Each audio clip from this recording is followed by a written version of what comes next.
বহরমপুরের 34 নম্বর জাতীয় সড়কে পথ দুর্ঘটনায় মৃত্যু ঘিরে উত্তেজনা। থানার সামনে লরির ধাক্কায় ভ্যান চালকের মৃত্যু এবং লরি ভাঙচুর, উত্তেজিত জনতার, শুরু পথ অবরোধ। আপনারা এই মুহূর্তে সেই ছবি দেখতে পাচ্ছেন এক্সক্লুসিভলি 24 ঘন্টার পর্দায়। আমরা একবার জানিয়ে রাখি, বহরমপুরের ছবি আপনারা দেখতে পাচ্ছেন 34 নম্বর জাতীয় সড়কে। সেখানে পথ দুর্ঘটনায় মৃত্যু এবং সেই ঘটনাকে ঘিরে উত্তেজনা ছড়ায়। থানার সামনে লরির ধাক্কায় ভ্যান চালকের মৃত্যু হয়, লরি ভাঙচুর, উত্তেজিত জনতার, শুরু হয় পথ অবরোধ। এই মুহূর্তে কি পরিস্থিতি সেখানে জানবো। আমাদের প্রতিনিধি সোমা মাইতি আমাদের সঙ্গে রয়েছেন টেলিফোনে। সোমা, দেখো কুণাল, এই মুহূর্তে পথ অবরোধ উঠলেও কিন্তু 34 নম্বর জাতীয় সড়ক জুড়ে দীর্ঘ যানজট রয়েছে এবং এলাকায় উত্তেজনাও রয়েছে।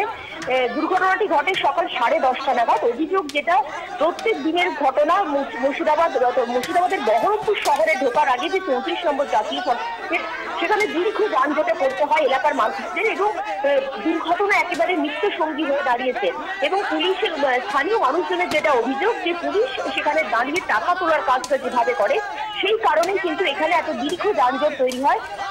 এই দুর্ঘটনা ঘটার সাথে সাথে এলাকার মানুষজন ক্ষুব্ধ হয়ে ওঠেন এবং তারা পুলিশের বিরুদ্ধে অভিযোগ জানান। একই সঙ্গে লরিটিকে ভাঙচুর করেন, আগুন জ্বালিয়ে দিতে যান। সাথে সাথে পুলিশ এসে তাদের আগুন ধরানোর হাত থেকে তারা সাথে সাথে নিরস্ত করা হয় তাদেরকে।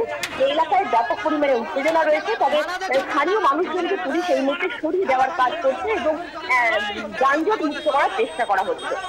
সোমা, ধন্যবাদ।